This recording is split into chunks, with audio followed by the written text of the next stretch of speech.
Morning बच्चों।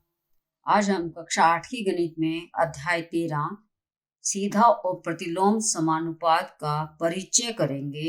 Direct और inverse proportion उसकी इंट्रोडक्शन करेंगे।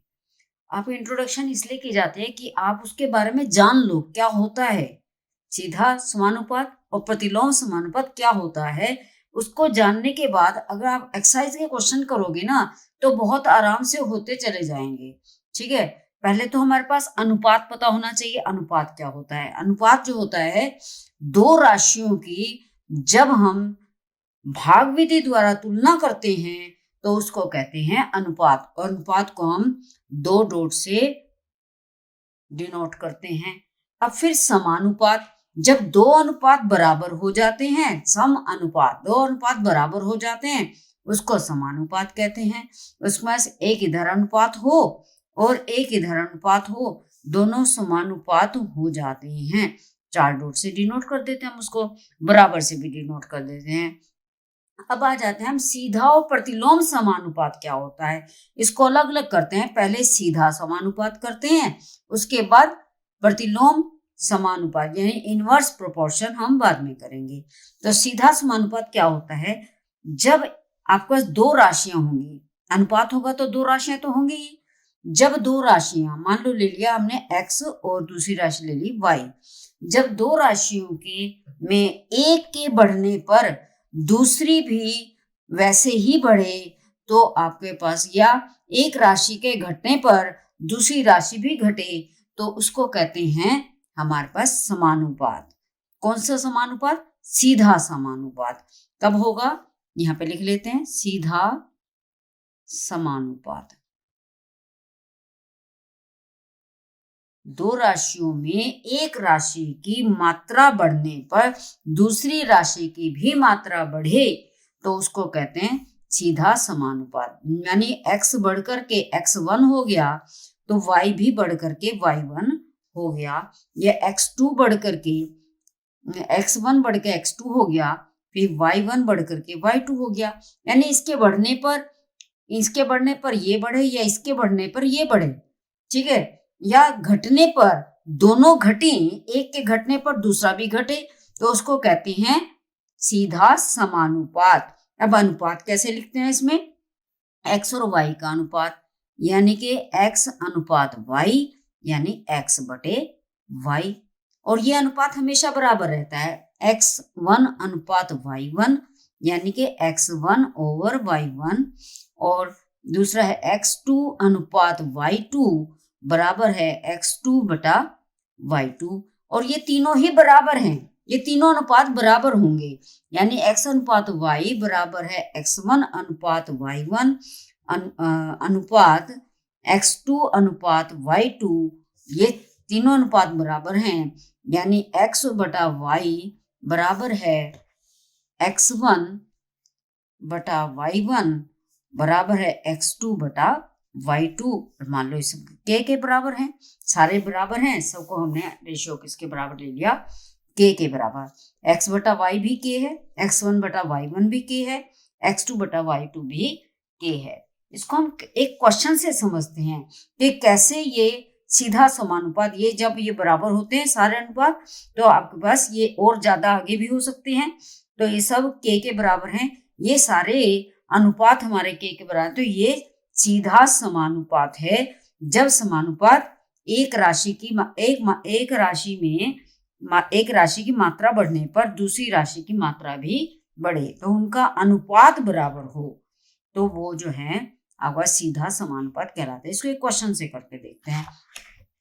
कहते हैं यदि 5 किलो चीनी का मूल्य 150 रुपए है तो 3 किलो चीनी का मूल्य क्या होगा? तो हम पहले लेते हैं चीनी और इधर लेंगे मूल्य होगा रुपए में और चीनी होगी किलोग्राम में। कहते 5 किलो चीनी हमारे पास मूल्य है उसका 150 रुपए, तो 3 किलो चीनी का मूल्य क्या होगा? मान लो ये x ले लिया। अब देखो आप यहां से पता चल रहा है कम होगी चीनी की मात्रा कम होगी तो मूल्य ज्यादा तो नहीं हो सकता, मूल्य हमारा कम ही होगा, तो इसका मतलब ये सीधा समानुपात है। कम होने पर दूसरी चीज भी कम हो गई। ठीक है, तो आपके पास क्या आएगा समानुपात? पहले वाले का अनुपात क्या है? 5:150 बराबर होगा 3:x, यानी 5/150 बराबर है 3/x। तो हमने x का मान ज्ञात करना है। दोनों को उल्टा लो, दोनों ही के बराबर है मान लो। इसमें के लिखना है लिख लो, नहीं तो पता चले बराबर है ये। तो आपके पास क्या आएगा? 5/150 कितना आ गया? 5 कम 5, 5 ये 15, 0 यानी 1/30। सीधा लिख दो 1/30 बराबर 3/x। दोनों को उल्टा सकते हो। ये x का मान निकालने के लिए 1 गुना x बराबर 3 गुना 30 कितना हो गया? 90। x बराबर 90 रुपए, रुपीज 90। तो 3 का मान कितना हुआ? 3 kg का कम हो गया ना। इसका 150 था तो इसका कितना आ गया? 90 रुपए। तो इसका मतलब क्या है कि इसका मूल्य 3 kg चीनी का मूल्य कम आएगा। ठीक है, ये सीधा समानुपात है। एक और क्वेश्चन कर लेते हैं, पता चल जाएगा। मोटे कागज की 12 शीटों का भार 40 ग्राम है। मोटे कागज की 12 शीटें हैं, शीट हैं कितनी? 12 शीट्स हैं, तो उनका भार कितना है? 40 ग्राम। भार को ग्राम में ले रहे हैं हम, लेकिन हम यह देखा अनुपात हमेशा सेम राशि में होता है। आपको ऐसे ही कागज की, ऐसे इसी तरह कागज है, कोई छोटा बड़ा पतला ये नहीं है, पतला कागज है उतना ही, उन्हीं कागजों की शीटों का भार 2.5 किलोग्राम होगा। ऐसे ही कागज की कितनी शीटों का भार, शीटें बतानी है, यानी शीटें हमारे को x ले लेते हैं। इसको शीट हमें नहीं पता, भार पता है 2.5 किलोग्राम, यानी इसको हम करेंगे 2500 ग्राम। तो ये भी ग्राम में आना चाहिए, तभी हम क्वेश्चन कर पाएंगे, क्योंकि हमारे पास भार जो है वो ग्राम में ही है। तो 1 किलो आपका 1000 ग्राम है, 2 किलो 2000 ग्राम हो गया, और ये आधा किलो 500 ग्राम हो गया। तो 250 ग्राम, 2500 ग्राम हमारे पास भार आ गया। अब देखो, जब भार बढ़ गया तो शीटें यहाँ पर ये है, तो जब हमारा भार बढ़ गया शीटों का तो शीटें ज्यादा हुई होंगी, तभी भार बढ़ा है। अगर आपके पास शीटें ज्यादा नहीं हुई तो भार कैसे बढ़ गया? अगर हमारे पास ये भार है, ये तो अंडरस्टूड है कि अगर एक चीज का भार बढ़ गया है तो इसका मतलब ये चीजें भी बढ़ गई होंगी, 12 शीटें भी ज्यादा हो गई होंगी। यानी कि हमारे पास अनुपात क्या आएगा? 12 का भार कितना था? 40। 12 और 40 का अनुपात बराबर है x और 2500 का अनुपात, और बराबर ले लो के। तो यानी 12/40 बराबर है x बटा 2500। तो x का मान कितना आ गया? 2500। गुना कर दो, 12 गुना 2500, 2500 बटा में 40। काट देते हैं इसको, 0 से 0 कट गया। फिर आपके पास है 4 एकम 4, 4 तिये 12। तो आपको ऐसे 25 ये है और 3 ये है, तो क्या 750 ग्राम x का मान आ गया। x क्या चीज है? शीट। तो शीटों की संख्या कितनी आ गई? शीटों की संख्या कितनी आ गई? सॉरी, संख्या की बजाय कितने शीटों का भार है हमारे पास 750 ग्राम। शीटों की संख्या कितनी आ गई? 750। ये ग्राम तो दे रखा था, संख्या है ये 750। 750 शीट्स हो गई। तो आपको ऐसे इस तरह से हम पता कर लेते हैं, जिसमें एक के बढ़ने पर दूसरा भी बढ़ जाए, एक की मात्रा बढ़ी दूसरी की मात्रा भी बढ़ गई, तो वो है सीधा समानुपात। अब हम करेंगे प्रतिलोम समानुपात। प्रतिलोम समानुपात क्या होता है कि आपका इनवर्स प्रोपोर्शन में क्या है? वही है, दो राशियां अगर आपके पास हैं x और y, एक के मान के बढ़ने पर, यहां पे लिख लेते हैं प्रतिलोम समानुपात।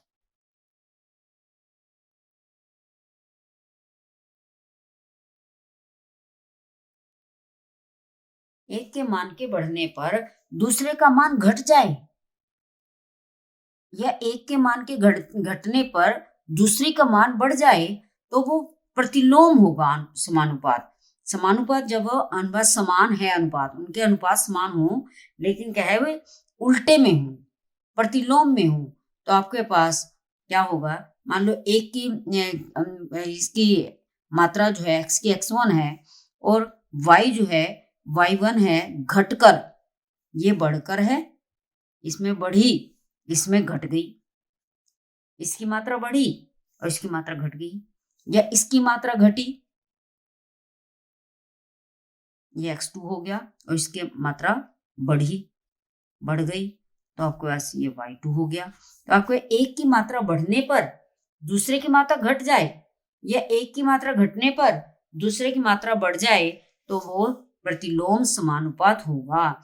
इसके अंदर अनुपात बराबर नहीं होगा बल्कि इनकी गुना बराबर होगी, यानी x गुना y बराबर होगा x1 गुना y1 बराबर होगा x2 गुना y2। तो xy बराबर है x1 y1 बराबर है x2 y2 बराबर के, यानी कि इनकी गुना बराबर होगी।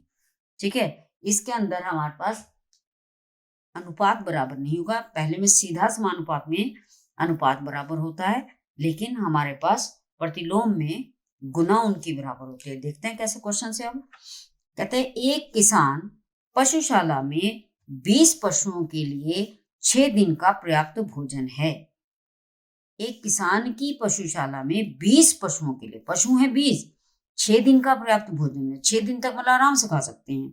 यदि उस पशुशाला में 10 पशु और आ जाएं मतलब 20 की जगह कितने हो गए, 30 हो गए, तो भोजन कितने दिन चलेगा। अब देखो पशु तो बढ़ गए हैं लेकिन क्या वो उतने दिन, उससे ज्यादा दिन चल सकता है, नहीं, भोजन तो कम दिन चलेगा। तो आपको ऐसे यहाँ पे लिख लेते हैं पशु और यहाँ लिखते हैं दिन। पशु कितने हो गए 20, दिन कितना चला, भोजन, पर्याप्त भोजन।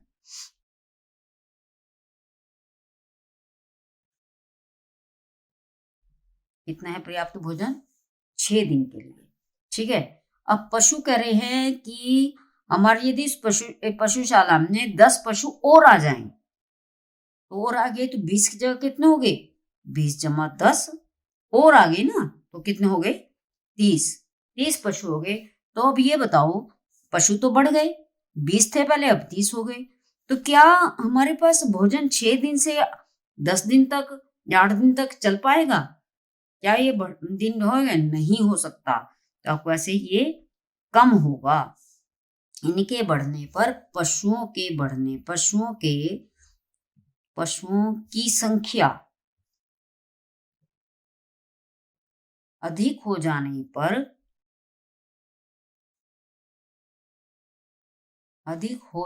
पर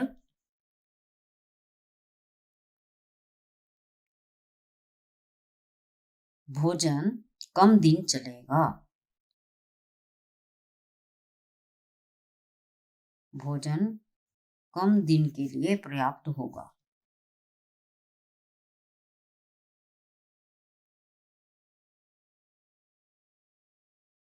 पर्याप्त होगा, ठीक, कम दिन चलेगा वो। तो ऐसे में कैसा अनुपात है ये, इसको बोलते हैं प्रतिलोम अनुपात, प्रतिलोम समानुपात या इनवर्स प्रोपोर्शन। सीधा समानुपात को हम अनुक्रमानुपाती भी बोलते हैं, ये व्युत क्रमानुपाती है, व्युत क्रमानुपाती है, और सीधा समानुपात होता है वो हमारे पास प्रत्यक्ष अनुपात भी बोलते हैं, ये अप्रत्यक्ष अनुपात है। और उसके अंदर हम अनुक्रमानुपाती भी बोलते हैं उसको, लेकिन इसको व्युत क्रमानुपाती बोलते हैं। क्या बोलते हैं, व्युत क्रमानुपाती। इसमें क्या होता है, गुना बराबर होती है, यानी कि 20 दिन पशु थे, 6 दिन चला, यानी इन दोनों का जो अनुपात है, इन दोनों की जो गुना है, अनुपात नहीं करेंगे हम, यहाँ करेंगे 20 गुना 6, बराबर होगा 30 गुना, मान लो इसको x लिख दिया है, 30 गुना x। अब x का मान निकालें, 20 गुना 6 होता है 120 बराबर 30 गुना x। तो हम 30 तो दोनों सौ से भाग कर देते हैं, तो वापस क्या आ गया, ये इससे भाग करने पर ये 4 और ये हो गया 30 से 30 कट गया, 4 बराबर x। x क्या थे, दिन थे, x हमारे पास क्या था, दिन थे। तो 4 दिन तक भोजन पर्याप्त होगा, 4 दिन के बाद वो खत्म हो जाएगा। तो 4 दिन तक का भोजन पर्याप्त होगा।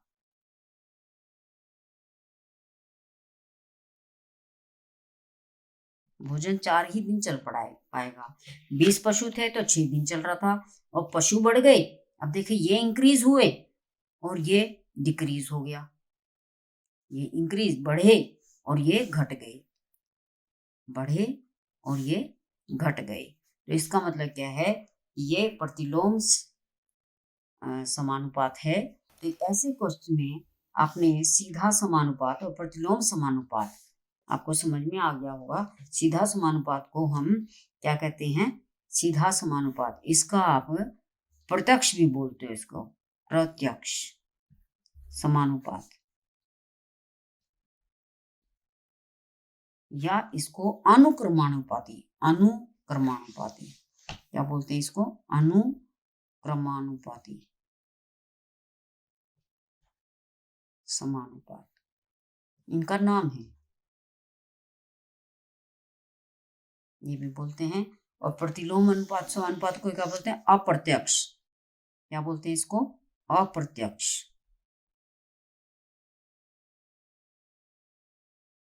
या व्युत्क्रमानुपाती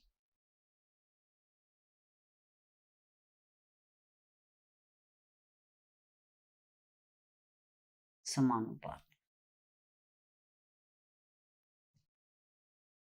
भी बोलते हैं। आशा करती हूँ आपको सीधा और प्रतिलोम अनुपात समझ में आ गया होगा। अब हम क्वेश्चन अगर करेंगे तो आपको बहुत ही इजी ढंग से जल्दी कर पाओगे। धन्यवाद। अगर आपको मेरी वीडियो अच्छी लगे तो मेरी वीडियो को लाइक, शेयर और सब्सक्राइब करें।